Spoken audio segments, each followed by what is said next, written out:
Good morning, good evening, everyone. I hope everyone is good. Okay, let's begin.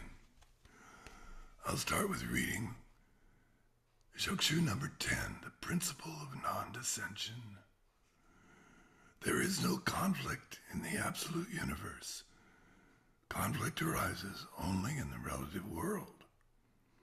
If we are to lead others, we must unify mind and body and practice the principles of the universe.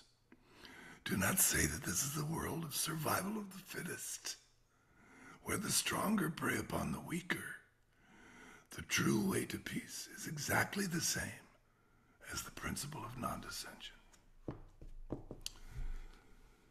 So this morning our subject is the fourth principle of key testing, and that is understand key principles through testing others. Understanding key principles through testing others. Sometimes the best way to learn about ourselves is not sitting alone in meditation, although that's a good way. But sometimes the best way is in interaction with other human beings. And probably key testing is one of the most intimate and direct and revealing interactions there is between human beings. So, Toy says he's talking about understanding key principles as a result of this interaction called key testing, or testing others. So there's principles involved in this, not just the 5 principles of key testing. The principle of honesty, the principle of kindness. I say honesty because this is a very delicate and, as I said, intimate and therefore fraught with difficulty interaction. Sometimes when we're interacting with people, a hard, direct response is appropriate. Sometimes with other people, a very soft and indirect response is more appropriate. And there are 1,000 gradations between those two. And when we're interacting with another person, we must be listening very, very carefully to see exactly what is appropriate in this precise moment. It's like, we have these principles. Or I'm saying, well, be honest. Be kind. Yes, of course. But following those 5 principles of key testing and being honest to God, this is not a formula that if you do this, therefore, you will be successful in your responsibility for testing others, which is to reveal the state of being of the other to the other person and to you, to yourself. That only comes about through a much deeper interaction. These are the rules that surround that interaction. These are the things Toy Sensei is saying. Be careful of. Make sure that you're within these boundaries. But it's much more intimate and much more delicate and much more calling out for much more care than that. When I say honesty, I mean not just being honest with the other person, but being honest with ourselves. Because even the slightest subconscious intention to challenge will affect the other person in a big way. Really, folks, it's just the same as when we're in conversation with each other. We actually have to be like this all the time, but we learn about it by doing something like key testing in the dojo. We learn about how to listen, how to be empathetic with the other person, to feel what they're feeling. And so, to do that, we have to be empty. If we have an intention to do something, even if it's to do the correct key testing, then that's what you're doing. Then you're doing something. Then you're not available completely for that other person. So honesty means, excuse me, honesty is being completely aware of our state of being completely aware of what's going on with us, so that we don't put anything at all unnecessary on the other person or inappropriate on the other person. And kindness, of course, means just kindness, just caring, right? Caring that way, being kind to ourselves, right? So we're not critically trying to control everything and make it correct. Kindness, forgiveness, and then kindness to the other person. You know, there's all kinds of support, but all kinds of support always have to be done with loving kindness. So it's just caring about the other person. And when they feel that caring, as they will from you, then they will feel confident. So that word, when Toi Sensei says, when you're testing, you must first coordinate mind and body for yourself and then test. So that coordination of mind and body, he's saying we have to have. That encloses all of that. That includes this, that automatically implies honesty with ourselves, kindness with the other person. Only if we have mind-body unification can we have this kind of relationship. Really learning about key testing, how to give the key test and how to take the key test. Both of those are simply learning how to be with other people. Don't you think so?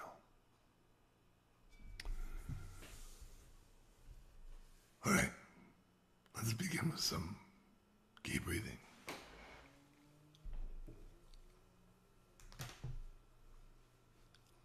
All right, sit up straight, close your eyes.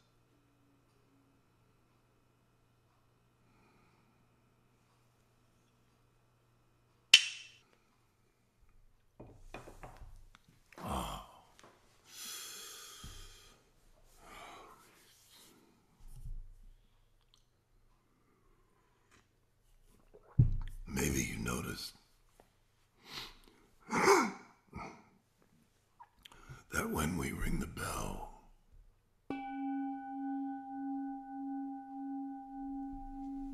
each time it rings, it's completely different. And it's never repeated. There are an infinite number of rings and a different infinite response to the hitting the bell. So, you know, of course, if that's true, and that's the way I experience it, then imagine how it is between you and the other person when you're doing key testing. You know, when I'm giving key tests, we're examining the other person on the level of their development during a seminar or when there's some formal testing. And as I always say, we have a different level of calmness for the different level of developments. That's all true. But within the key test itself, the principles that we follow are very much according to not just the person's overall condition, but their condition today when they come to take the test, and their condition as it changes and develops throughout the test. So, I'd like to hear what you have to say about that, either from the position of a key tester, the examiner, or from the position of the examinee. You can ask a question or maybe share an experience. Whatever you like.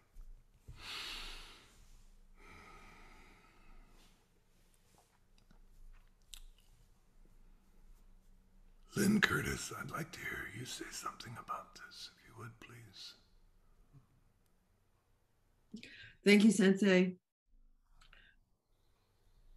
Yes, it's been interesting reviewing key testing because it is, for me, it's been an opportunity to really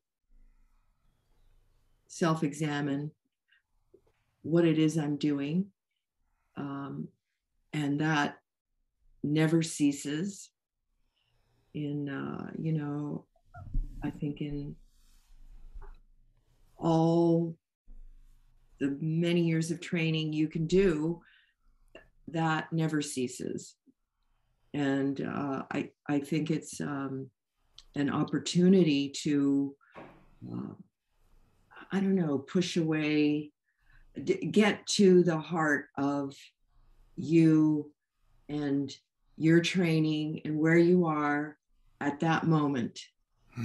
And look at all the reactions that bubble up when anybody comes over to share a key test with you in any way, shape, or form. Yeah. So it's infinite. It's an infinite opportunity to look at yourself and where you are. Thank you. Yeah, and there can be some surprises. You can surprise yourself. And I'm thinking of many years ago, you took your Joden key test in Japan with Joy Sensei. And you told me something about that. Maybe you'd like to share the surprise. Okay, I can't remember what you're referring to specifically. Okay, so before the test, I was helping you, and you were very nervous, and you thought, I'm never going to be able to.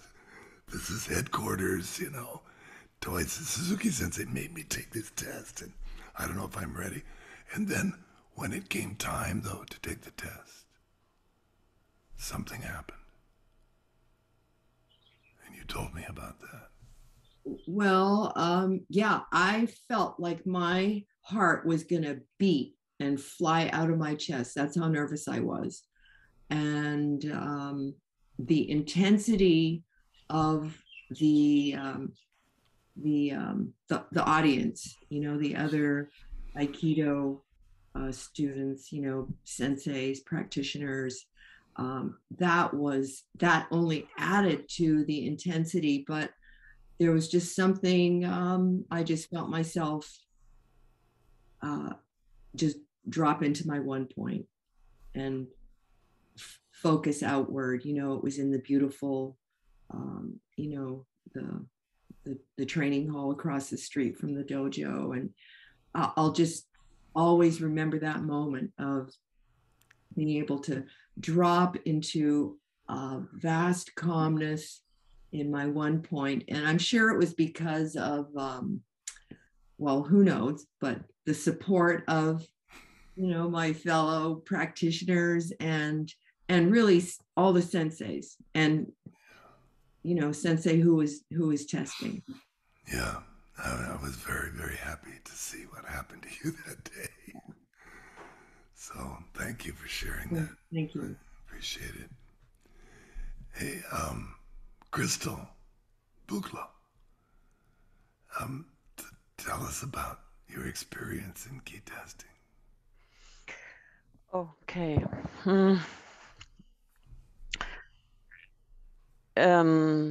The at the summer camp or a key seminar with Olaf Schubert Sensei.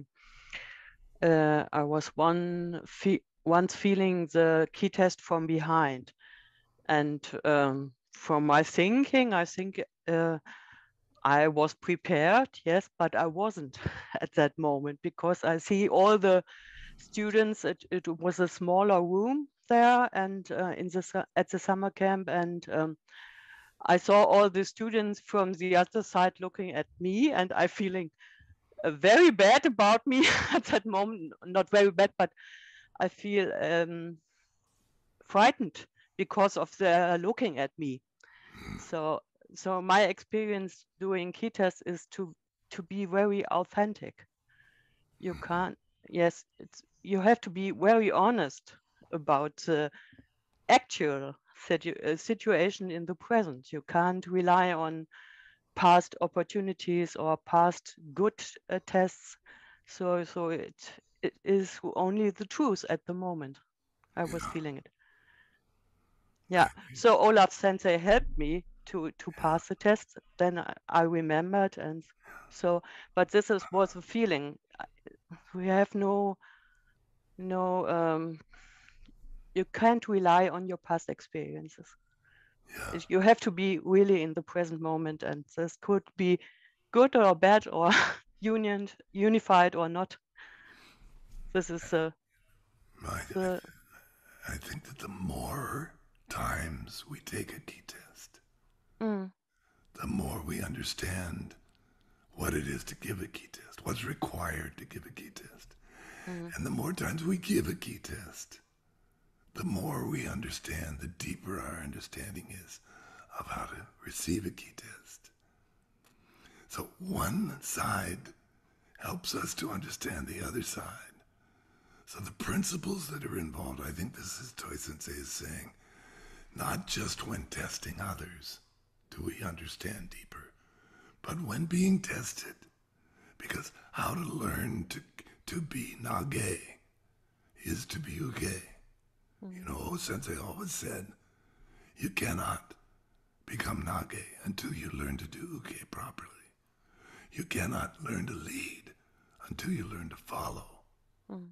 So one thing, the experience that you just described of that change that you went through and the support that you felt from Schubert Sensei, that taught you something about that you will someday. It will make a difference in the way you give a key test to someone, just because you had that experience. And many like it, I'm sure. And of course, the more this happens to us, the more it becomes ingrained in us. So our whole development, and Lynn was talking about our internal development, you know, it happens test by test by test by test. Just like getting to know someone happens by conversation by conversation by conversation, or interaction by interaction by interaction.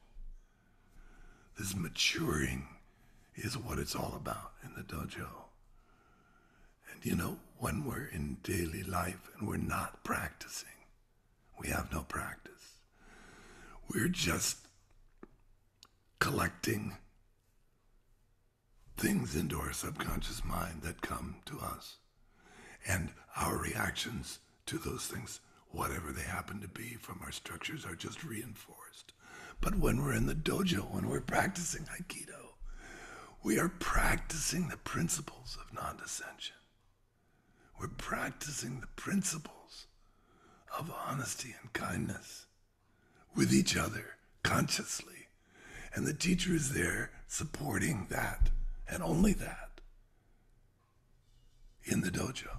So that between the teachers and the students, the Sangha, the group, everybody training together through the years like this, it becomes very, very powerful and very, very helpful. That's my feeling about this. Yes. Yes, and I have a remark too. Once at a time at Helmond, Jeff Baldwin Sensei tested me, or I tested him, and he said, perfectly too loose. And I try to be very soft in the test. Yes. And I'm thinking about it. It's years ago. I Yeah. can't ask him again. So maybe can you say about something about that? Well, sure. I mean, that's following the form. That's concentrating on one of the rules. But Mm, like I said, of course you want to be soft. You want to be gentle. You want to be kind. mm, But it, you know, it's not, it's not you doing something. mm, It's if we're following if our intention is clear, which is the inquiry, following the inquiry to find out what is the state of mind, then automatically we'll be delicate in our approach. Not because somebody said you have to be delicate when you touch them, you have to be mm, soft when you touch them. No, it's that the human being is automatically that way when their intention is clear and pure and just inquire, what is this state of mind? It's like listening very, very, very carefully, but with our whole mind and body, mm. with our body and our mind. That's very soft, but it's not doing softness, right? Mhm. So Okay. that's very beautiful. Okay, I see there's a hand up here. Vernon Lou, did you want to say something or ask something? Yes, um, when I was tested by Nalwai Sensei, it was a great experience, different experience from any other test. And as being tested, one of the techniques that he used is putting my hand over my chest and his hand touching my chest, and I'm putting my hand over his hand, and that feeling of total connectedness with the tester and myself. There was no opening or reaction to do. Yeah. Once you feel once a tester, and even if I test, I feel that opening. That's the the time when the student fails, because that's a sense of feeling that opening. Yeah.